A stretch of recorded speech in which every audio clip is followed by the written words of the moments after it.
Europe 1 matin. 6h, 9h, Sébastien Lebelzik. Kamala Harris sera-t-elle la candidate des démocrates à la présidentielle américaine ? Elle a reçu le soutien de Joe Biden après son retrait de la course à la Maison-Blanche. Comment le camp républicain a-t-il réagi à cet abandon, à la possible candidature de Kamala Harris ? Réponse dès le début de ce journal. Le soulagement des habitants de Melle dans les Deux-Sèvres après le départ des militants anti-bassines. Ils craignaient des débordements. Reportage dans le village de l'eau de Charlhuillier. À 4 jours de la cérémonie d'ouverture, Emmanuel Macron s'invite au village olympique. Il est attendu à Saint-Denis tout à l'heure à 10h15. Une visite en pleine polémique après les propos de Thomas Porte. Le député insoumis a déclaré que les athlètes israéliens n'étaient pas les bienvenus au JO de Paris.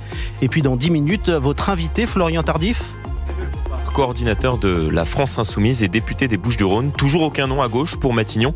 Huguette Bello, ce fut non, veto des socialistes. Laurence Toubiana, non également, veto des Insoumis. Qui alors sont-ils prêts à voter pour arriver à un compromis et sortir de ce brouillard politique ? Je poserai la question dans une dizaine de minutes à mon invité, Emmanuel Bompard, coordinateur de la France Insoumise et député des Bouches-du-Rhône. Europe 1. il est 8h pour le journal Émilides, pardon. Bon. This is CNN Breaking News. Joe Biden annonce qu'il se retire de la course à la présidentielle. Une annonce choc, mais finalement attendue. Joe Biden renonce donc à briguer un second mandat présidentiel. Il dit désormais soutenir sa vice-présidente Kamala Harris, un choix naturel, mais pas automatique. Les démocrates vont se réunir mercredi pour décider des règles de nomination de leur futur candidat. Aviva Fried, vous êtes en direct depuis les États-Unis pour Europe 1. Bonjour. Bonjour Émilie, bonjour à tous. Quelle est la réaction des Républicains à l'annonce du retrait de Joe Biden et d'une possible candidature de sa vice-présidente ?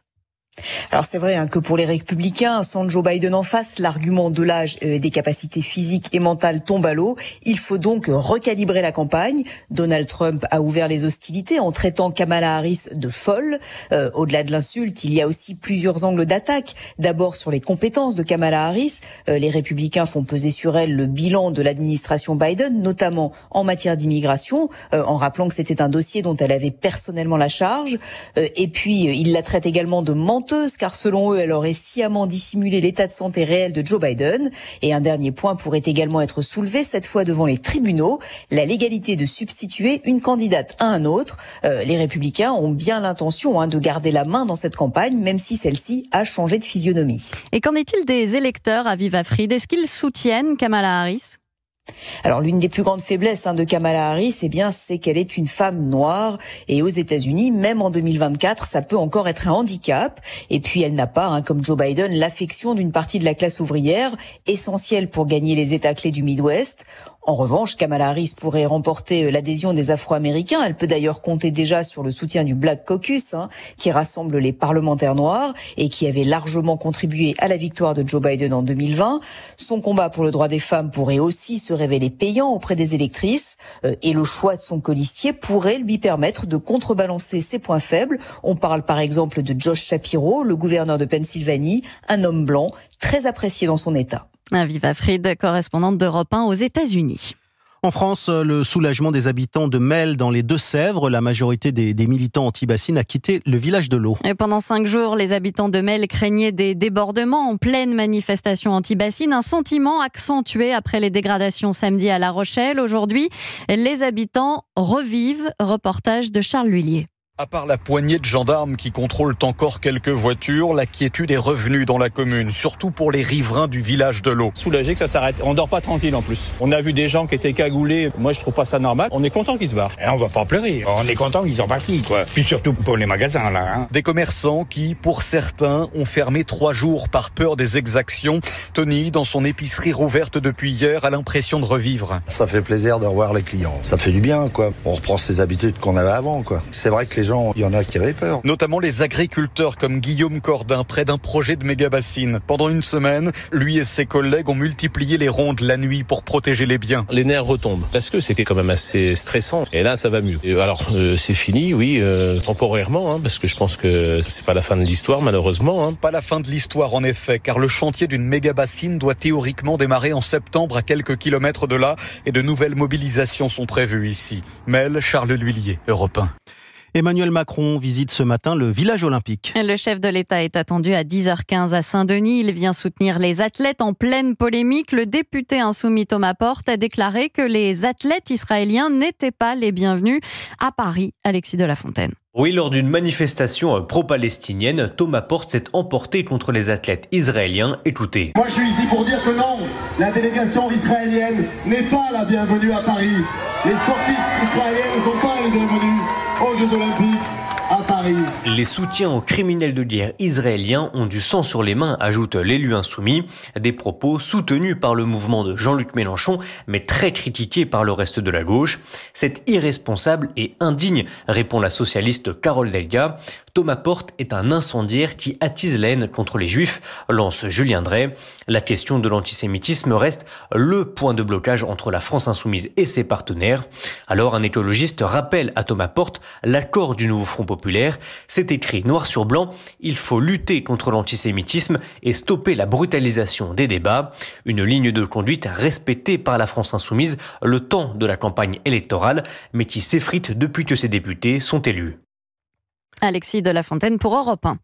Il est 8h06 sur Europe 1. 2 semaines après les législatives et ses multiples rebondissements, l'heure est enfin aux vacances pour les députés. Et si la session extraordinaire est programmée en théorie jusqu'au 2 août, dans les faits, Maï-Hélène Trémollet, l'hémicycle devrait rester vide à compter d'aujourd'hui. Oui, aucun ordre du jour à l'agenda. Les députés fraîchement réélus vont enfin pouvoir souffler. Il faut dire que depuis la dissolution, au soir des élections européennes, les événements s'enchaînent entre campagne express du premier puis du second tour des législatives, élections du bureau puis des commissions jusqu'à samedi dernier. Un calendrier qui ne permettait pas de proposer ou voter de nouveaux textes de loi. En conséquence, à quelques jours des Jeux Olympiques, la plupart des députés désertent donc Paris pour retourner dans leur circonscription, dans leurs fiefs respectifs. D'autant que politiquement, les semaines à venir sont abordées comme une période de transition, avec un gouvernement démissionnaire qui reste seulement en charge des affaires courantes, sans aucune prise de décision politique.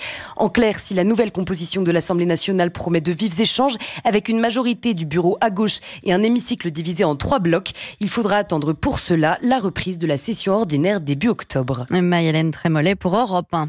Et puis dernière ligne droite avant la cérémonie d'ouverture des Jeux Olympiques vendredi. Et pour la première fois dans l'histoire des Jeux, cette cérémonie aura lieu hors d'un stade, le long de la Seine, avec 3500 danseurs et comédiens. Un spectacle hommage à notre patrimoine, aussi bien au fil de l'eau que dans les airs. Une grosse prise de risque préparée depuis des années. Marie Jiquel.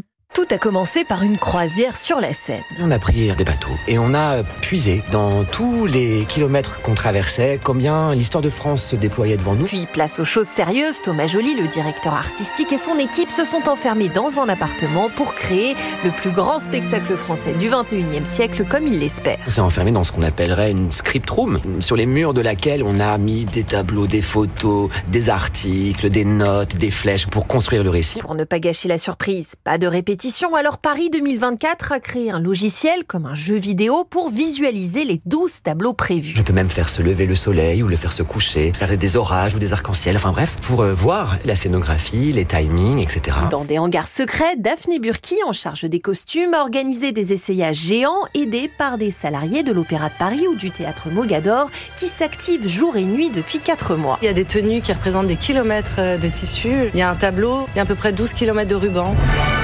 Enfin, le Louvre, la Tour Eiffel, le Grand Palais, nul besoin de décor, même les échafaudages de Notre-Dame pourraient accueillir des danseurs. Marie Jiquel pour Europe 1. Et puis du cyclisme, Tadej Pogačar a réalisé un doublé historique après avoir remporté le Giro en mai. Il a gagné hier son 3e Tour de France. Merci Émilie Dez, à tout à l'heure.